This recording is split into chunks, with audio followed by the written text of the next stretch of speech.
Muy buenas tardes, queridos hermanos, queridos amigos.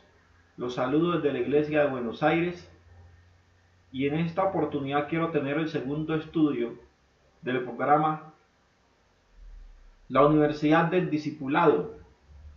Y en esta tarde quiero entonces, queridos hermanos, queridos amigos, tener un estudio con respecto a las dos congregaciones que han existido desde el punto de vista espiritual. Es decir, quiero hablar entonces de los dos movimientos, del éxodo y del adventismo. Y quiero entonces que entremos en materia remitiéndome al libro de Primera de Corintios, capítulo 10, versículo 1 al 12. Vamos a estudiar entonces en Primera de Corintios, capítulo 10, versículo 1 al 12. Y dice la palabra del Señor: Porque no quiero, hermanos, que ignoréis que nuestros padres todos estuvieron bajo la nube, y todos pasaron el mar, y todos en Moisés fueron bautizados en la nube y en el mar. Versículo 3. Y todos comieron el mismo alimento espiritual, y todos bebieron la misma bebida espiritual, porque bebían de la roca espiritual que los seguía, y la roca era Cristo. Pero de los más de ellos no se agradó Dios, por lo cual quedaron postrados en el desierto. Mas estas cosas sucedieron como ejemplo, para que nosotros no codiciemos cosas malas, como ellos codiciaron. Ni seáis idólatras, como algunos de ellos, según está escrito: se sentó el pueblo a comer y a beber, y se levantó a jugar, mejor dicho, se levantó a jugar. Ni forniquemos como algunos de ellos fornicaron y cayeron en un día 23,000. Versículo 9. Ni tentemos al Señor como también algunos de ellos le tentaron y perecieron por la serpiente. Ni murmuréis como algunos de ellos murmuraron y perecieron por el destructor. Y estas cosas les acontecieron como ejemplo,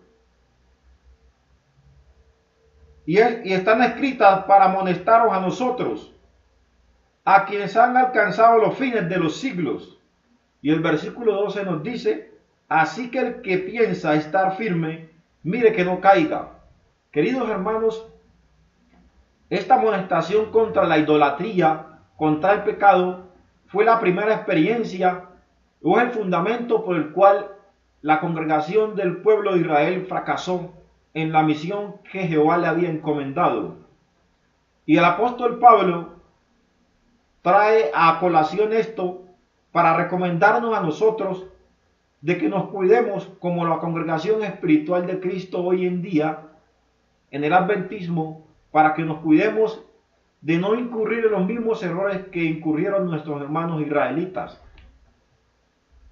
Queridos hermanos, el antiguo Israel y el moderno son dos movimientos paralelos, dos congregaciones similares.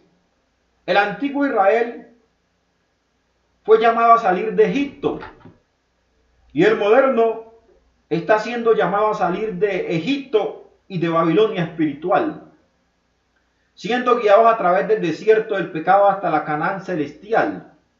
Así como Dios quiso sacar al pueblo de Israel de Egipto y lo llevó por el desierto para que alabaran su nombre y entendieran su ley, Dios también hoy en día quiere sacar al movimiento adventista, a esta congregación, queridos hermanos, a sacarla de Egipto y de Babilonia y llevarlas por el desierto para enseñarles su voluntad y su ley.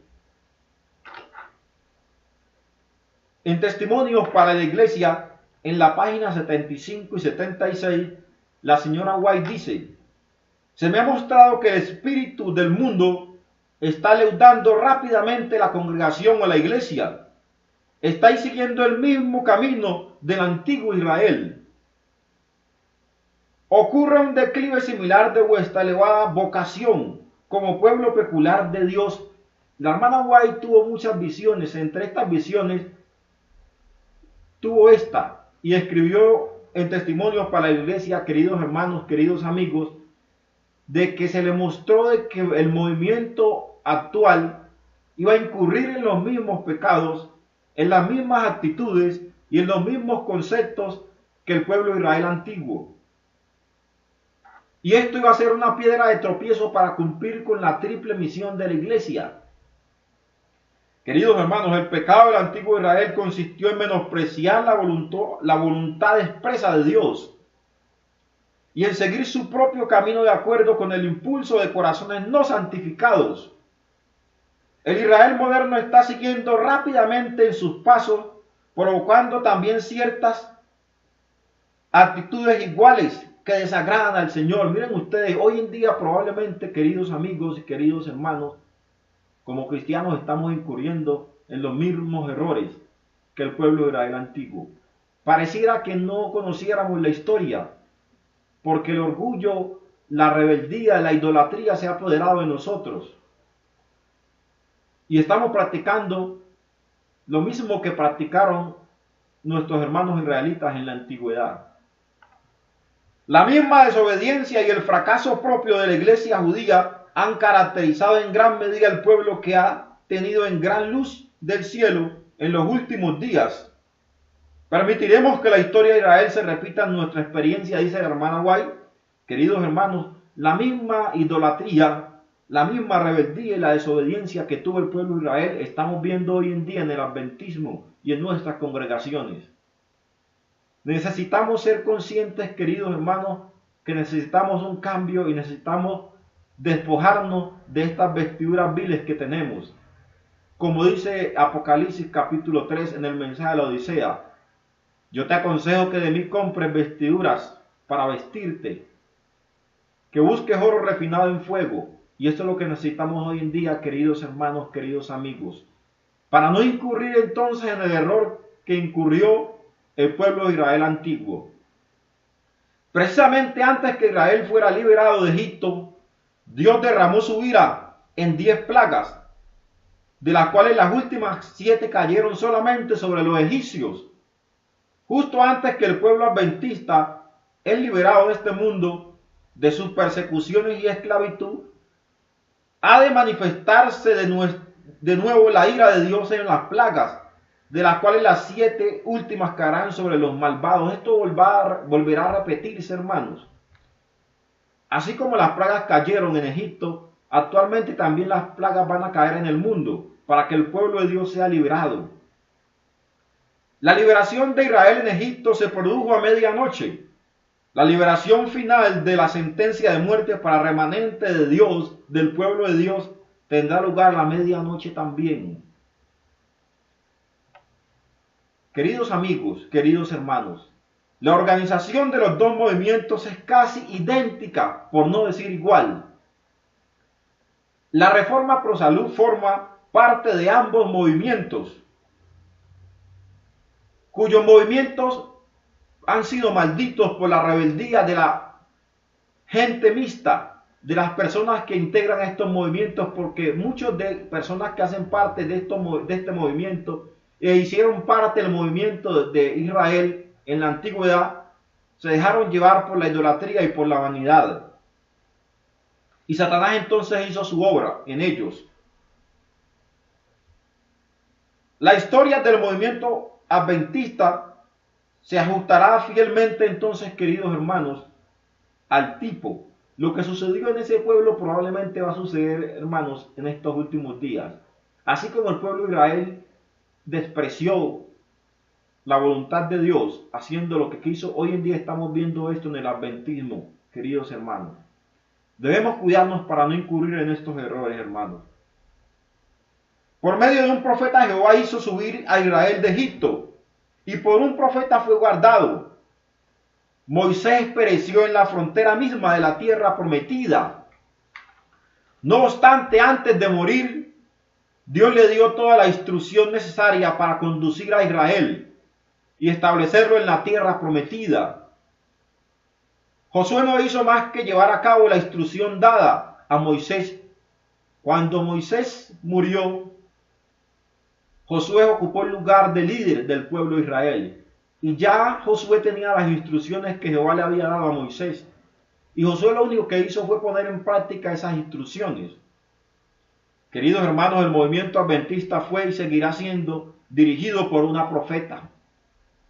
La profetisa murió ante los límites de la Canaán celestial, tras haber contemplado en visión las glorias eternas. Mediante ella el Señor dio toda la instrucción de forma detallada para llevar al pueblo adventista durante su viaje.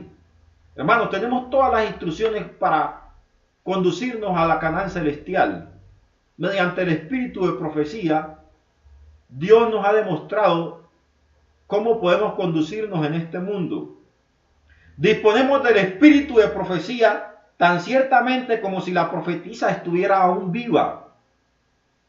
Es el deber de los dirigentes, de los hermanos y de todos aquellos que quieran ir al reino de los cielos, tomar las instrucciones de viaje, poner en práctica lo que dice la palabra de Dios, lo que dice el espíritu de profecía, para no incurrir entonces, hermanos, en los errores que incurrió el pueblo de Israel. De Egipto a Canaán había un corto trayecto, inferior a 400 kilómetros, caminando una media de 15 kilómetros diarios. Lo habrían alcanzado en menos de un mes.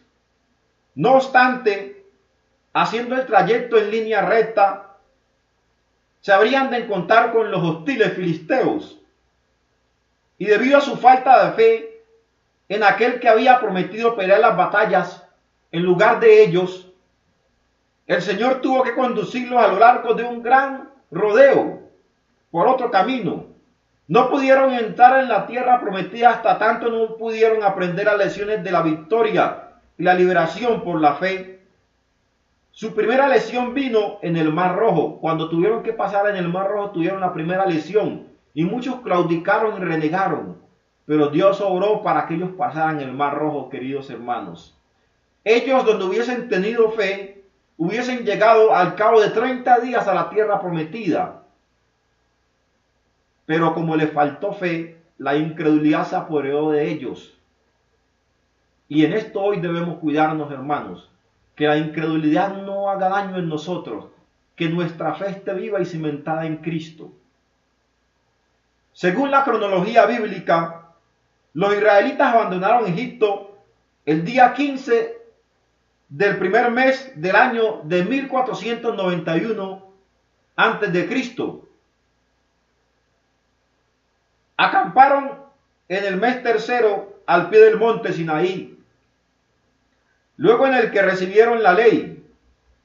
Luego en este lugar, mejor dicho, recibieron la ley. Edificaron el santuario e instituyeron sus servicios típicos, cuyo propósito era revelar al Cordero de Dios y el plan de la redención. Esa era la preparación necesaria para entrar en la tierra prometida. Durante casi 2 años habían acampado alrededor del monte de la ley. Cuando les llegó el mensaje: habéis estado bastante tiempo en este monte, volveos ahí al monte del Amorreo, entrad y poseed la tierra que Jehová juró a vuestros padres. Comenzó entonces la marcha hacia Canaán, y en 11 días habían llegado a Cades Barnea, la franja sur de la frontera con la tierra prometida. El plan de Dios era introducirlos directamente allí a la tierra prometida, en Cades Barnea. Dios les había dado el privilegio y el deber de entrar en la tierra en el tiempo que les había señalado, pero debido a su negligencia voluntaria se les había retirado ese permiso. Esto lo dice Patriarcas y Profetas en la página 413. Queridos hermanos, no era la voluntad de Dios que Israel peregrinara durante 40 años en el desierto. Lo que él quería era introducirlos a la tierra de Canaán y establecerlos allí como pueblo santo y feliz. Pero no pudieron entrar a causa de la incredulidad. Queridos hermanos, la incredulidad hace daño, destruye la vida espiritual de un cristiano. Y al destruir la vida espiritual de un cristiano, el cristiano pierde de vista a su Salvador. Jamás les había mandado el Señor que subieran y pelearan. No quería ir, mejor dicho, no quería Él que obtuvieran posesión de la tierra por la guerra, sino mediante la obediencia estricta a sus mandamientos. Si el pueblo de Israel hubiese obedecido perfectamente la ley de Dios, no solo los 10 mandamientos, sino todo lo que Dios dice es ley, y todo lo que Dios dice es palabra de Jehová, donde el pueblo de Israel hubiese obedecido todas las instrucciones que Jehová le dio a través de Moisés, y se hubiesen evitado de la incredulidad, pudieron haber obtenido la tierra prometida y llegar a ella en 30 días. Pero la incredulidad y la negligencia de ellos mismos impidió que entraran a la tierra prometida, queridos hermanos. Dios nos libre a nosotros hoy en día, como cristianos, como hermanos del movimiento adventista, a incurrir en el mismo error. Que la incredulidad no se apodere de nosotros, hermanos, y que aprendamos estas lecciones de lo que le pasó al pueblo de Israel. En Cades Barnea su fe tambaleó. Fueron a Moisés y le propusieron que enviara espías a fin de que investigasen si la tierra era buena y si iban a ser capaces de poseerla. Su petición evidenciaba que no creían a Dios, hermanos, pero le fue concedida. De la misma forma en que sucedió más tarde cuando pidieron un rey, se eligió una comisión de 12 hombres. Tras 40 días de reconocimiento, regresaron con muestras de los frutos e informaron sobre la buena tierra que realmente era. La tierra prometida era una tierra de leche y miel. La comisión se dividió y 10 declararon que no serían capaces de poseer la tierra, dejando a Dios fuera de sus cálculos, y dirigieron únicamente su atención a sus propias obras y organización. Concluyeron que la empresa que Cristo había creado, que Dios había creado, era inalcanzable y que no iba a triunfar.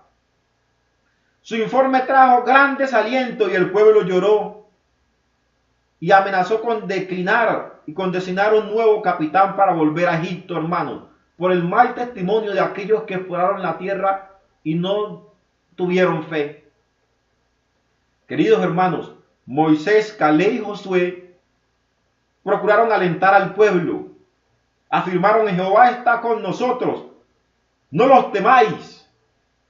Él nos llevará a esta tierra y nos las entregará. Es una tierra que fluye leche y miel, queridos hermanos. La incredulidad se apoderó de los que exploraron la tierra, excepto de Josué y Caleb. Pero Moisés y ellos alentaron al pueblo para que tuvieran fe. Hermanos, debido a su rebelión, se encendió la ira del Señor contra ellos y sentenció que ninguno de aquellos que al salir de Egipto, que tenía una edad igual o superior a los 20 años, entraría en la tierra prometida, con la excepción de Josué y Caleb.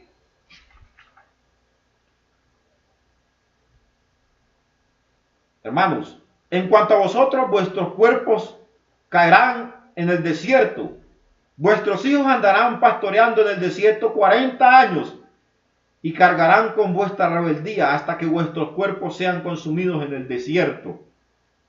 Conforme al número de los días, de los 40 días que empleasteis en reconocer la tierra, cargaréis con vuestras iniquidades 40 años, un año por cada día. Así conoceréis mi castigo. Y esto les pasó a ellos. 40 años conocieron la tierra, durante 40 años vagaron en el desierto por su incredulidad y por su falta de fe. La pregunta que surge, queridos hermanos, en esta tarde, en esta clase de la Universidad del Discipulado es: ¿cuál era el propósito inicial de Dios? Propósito que se vio obligado a cambiarlo. El propósito era, hermanos, entonces llevarlos directamente a la tierra prometida. Pero ellos claudicaron e intentaron entrar por sus propios esfuerzos, siendo derrotados por los amoreos. Cuando el ser humano trata de hacer las cosas por su voluntad y se aleja de Dios, vive bajo la justicia propia. Y la justicia propia impide ver la gloria de Dios. Y eso fue lo que le pasó al pueblo de Israel literal. Hermanos, la justicia propia está haciendo daño hoy en día en nuestras congregaciones, en nuestro movimiento. El mucho tiempo que estuvieron acampando alrededor de los montes de Seir vino a convertirse en 38 años. Entonces recibieron un mensaje similar a aquel otro que les llegó estando acampados al pie del Sinaí, justo antes que se alcanzase Cades Barnea. Basta, habéis rodeado este monte, volveos al norte. Se trataba de otro llamado, de entrar a la tierra prometida. Queridos hermanos, Dios constantemente llamó al pueblo para que cogiera el camino correcto, para que el pueblo se preparara para entrar a la tierra prometida. Pero el pueblo era de dura cerviz y poseía gran incredulidad. Queridos hermanos, Hebreos capítulo 4, versículo 1 dice: temamos pues no sea que permaneciendo aún en la promesa de entrar en su reposo alguno de vosotros parezca como haberlo alcanzado. Y esto se está refiriendo, queridos hermanos, al Israel literal ya. El Israel antiguo, que era, mejor dicho, el Israel literal, fracasó en la misión. ¿Y por qué fracasó? Porque tuvo incredulidad. No aceptó la justicia de Jehová, la justicia de Cristo. Se rebelaron. Siguieron con la mentalidad de Egipto. Y hoy en día se nos llama a nosotros, queridos cristianos, queridos hermanos, para que nosotros nos preparemos y entendamos que debemos dejar la incredulidad, que la fe vence al mundo. Y la fe vence al mundo, hermanos, y nosotros debemos prepararnos. Lo que ellos hicieron en Cades y Barnea y lo que constantemente hacían con Moisés era terrible. Rechazaban las instrucciones de Jehová mediante la voz de Moisés y muchas veces se rebelaron contra Jehová. Hoy en día está sucediendo lo mismo, queridos hermanos, porque nuestro movimiento también presentó un Cades Barnea. También sucedió un Cades Barnea, queridos hermanos, queridos amigos, en la historia del movimiento adventista. El movimiento adventista alcanzó su Cades Barnea en la asamblea de Minneapolis en el otoño de 1888. En los 2 o 3 años que le precedieron, el Señor mediante el espíritu de profecía envió mensajes declarando que nos preparáramos y que se prepararan en ese entonces en el movimiento adventista para entrar a la tierra prometida. Pero el pueblo, hermanos, no entendió el mensaje de la justificación por la fe en 1888. Hermanos, y la hermana White constantemente hizo llamados con respecto a esto. Y les dijo a los dirigentes de ese entonces que escucharan el mensaje de la justificación por la fe que Dios había enviado a sus mensajeros, a Wagoners y John, para que presentaran este mensaje de la justicia por la fe y que no lo rechazaran, que era la apertura para el derramamiento del Espíritu Santo. Pero se rechazó ese mensaje y llevamos 129 años, hermanos, esperando el derramamiento en su plenitud del Espíritu Santo, la lluvia tardía, el fuerte pregón. Y este es el momento que la iglesia no ha recibido ese fuerte pregón, ese poder en plenitud del Espíritu Santo. ¿Cuánto tiempo tendremos que pasar en esta tierra, hermanos, para que el poder del Espíritu Santo sea derramado sobre tu vida y sobre mi vida? Hermanos, la hermana White dijo: en su gran misericordia el Señor envió un preciosísimo mensaje a su pueblo mediante los pastores Wagoners y John. Este mensaje tenía que presentar en forma más destacada al mundo el sacrificio por los pecados del mundo entero, presentaba la justicia por la fe en el garante, invitaba a la gente a recibir la justicia de Cristo, que se manifestaba en la obediencia a todos los mandamientos de Dios, no solo a los 10 mandamientos, sino a todo lo que diga Dios. Muchos habían perdido de vista a Jesús. Necesitaban dirigir sus ojos a su divina persona, a sus méritos, a su amor inalterable por la familia humana. Todo el poder es colocado en sus manos y el pueblo de dispensar ricos dones a los hombres, impartir inaceptablemente la justicia por la fe. Este es el mensaje de Dios que Dios ordenó al mundo entero. La justicia por la fe en el garante. Luego entonces vendría el derramamiento del Espíritu Santo. Esto lo dijo la hermana White en Testimonios para los Ministros en la página 91 y página 92. El Señor dispuso derramar su Espíritu Santo en la lluvia tardía y terminar rápidamente la obra. El tiempo de prueba está ya sobre nosotros, puesto que el fuerte pregón del tercer ángel ya ha comenzado en la revelación de la justicia de Cristo, el Redentor que perdona los pecados. Este es el comienzo de la luz del ángel cuya gloria alumbraría toda la tierra, hermanos, y alumbrará toda la tierra. Esto se escribió en la revista Review and Herald el 2 de noviembre de 1892 y lo escribió Helena Harmon de White. Queridos hermanos, la hermana White reconoció de que el mensaje que presentaron estos siervos era el mensaje de la justicia por la fe y que ese mensaje fue rechazado, y aún hoy en día ese mensaje, hermanos, está en vilos. Muchos cristianos no conocen el mensaje del tercer ángel y muchos cristianos no entienden la justicia por la fe. Apreciados hermanos, apreciados amigos, que lo que sucedió en el pueblo de Israel antiguo, en el pueblo de Israel literal, no ocurra hoy en día en el adventismo ni en nuestras vidas. Que la incredulidad la dejemos a un lado y que nosotros nos preparemos para vernos con Cristo. Jesús mismo nos advirtió con respecto a la fe. Y Jesús dijo: cuando el Hijo del Hombre venga, ¿hallará fe en la tierra? Queridos hermanos, la palabra fe es la palabra que cada cristiano debe tener en su vida, en su mente. Nosotros debemos llenarnos de fe, de justicia por la fe en Cristo, para poder entender el mensaje de la lluvia tardía, para poder entender esta labor tan importante que debemos desempeñar en estos tiempos. No es tiempo, queridos hermanos, de que nosotros peleemos entre nosotros como hermanos. Que la incredulidad no nos haga daño. Que nosotros pongamos nuestra mirada en Cristo. Como dice Hebreos, puesto los ojos en Jesús, el autor y consumador de la fe. Hoy en día nuestro pueblo no está cumpliendo con la misión porque hemos perdido de vista a Cristo.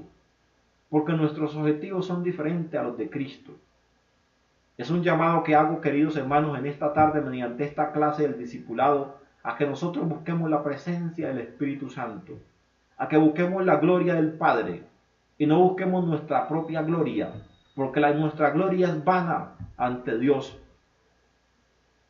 La gloria de los hombres son los títulos universitarios. Hoy en día ustedes ven que los seres humanos aman mucho los títulos universitarios y le dan más importancia a la ciencia humana que la ciencia celestial. Pero queridos hermanos, la palabra de Dios nos demuestra a nosotros de que la verdadera universidad es el desierto, donde nosotros debemos estar a solas con Cristo, a solas con Dios, para que Él nos enseñe su palabra, nos enseñe su ley y escriba su ley en nuestra mente, queridos hermanos. Apreciados hermanos, apreciados amigos, el libro de Hebreos 4:1 dice: temamos pues, no sea que permaneciendo aún la promesa de entrar en su reposo alguno de vosotros parezca no haberlo alcanzado. Temamos pues, hermanos, para que nosotros no incurramos en estos errores que incurrió el pueblo de Israel antiguo. Que teniendo hoy en día nosotros la promesa de Abraham, de la justicia por la fe en Cristo, a través de la muerte de Cristo, y Cristo estando hoy en el lugar santísimo, intercediendo por nosotros ante su Padre y purificando nuestra vida en este juicio investigador, nosotros por nuestra incredulidad nos perdamos. Cuidémonos, queridos hermanos, y temamos en gran manera para no incurrir en los errores que incurrieron nuestros hermanos antiguos. Es mi deseo, queridos amigos, queridos hermanos y queridos jóvenes, que nos preparemos entonces para tener la fe suficiente como la fe de Cristo, porque esta es una de las características del pueblo remanente. Los que guardan los mandamientos de Dios y tienen la fe de Jesús Ahí no se está diciendo los que procuran guardar, no, los que guardan. Es nuestro deber, queridos hermanos, en guardar los mandamientos de Dios. No solo los 10 mandamientos, sino también la ley natural. Esa ley, hermanos, y todo lo que la palabra de Dios diga es mandamiento de Jehová, y eso es lo que debemos guardar, porque algunos hacen énfasis solo en los 10 mandamientos y especialmente el sábado. Yo ya les he explicado a través de estas clases. En la clase anterior les expliqué, queridos hermanos, que nosotros somos salvos por la justicia, por la fe, pero nosotros guardamos la ley por amor a Cristo y guardamos la ley en Cristo por la justicia, por la fe. Queridos hermanos, queridos amigos, nuestra vida debe estar entregada completamente a la voluntad del Padre Celestial. Debemos depender de Cristo. Cuando el cristiano dependa de Cristo, cuando el cristiano viva por la fe, espera que la palabra de Dios se cumpla en él. Hoy en día carecemos de fe porque no esperamos que la palabra de Dios se cumpla en nosotros, sino que tomamos nuestras propias decisiones, nuestros propios conceptos y actuamos según nuestra voluntad, según nuestra justicia propia y no según la voluntad de Dios. Queridos hermanos, temamos pues para que nosotros no perezcamos entonces también como el pueblo de Israel en medio del camino al que nos conduce a la Canaán celestial. Es mi deseo entonces, queridos hermanos, que el Señor nos bendiga y que nos preparemos entonces para caminar con el Padre Celestial, con su Hijo Jesucristo y con el poder del Espíritu Santo que tanto necesitamos hoy para cumplir con la misión del Evangelio del Señor Jesús. Que Dios les bendiga y que Dios les guarde. Es mi deseo hoy y siempre.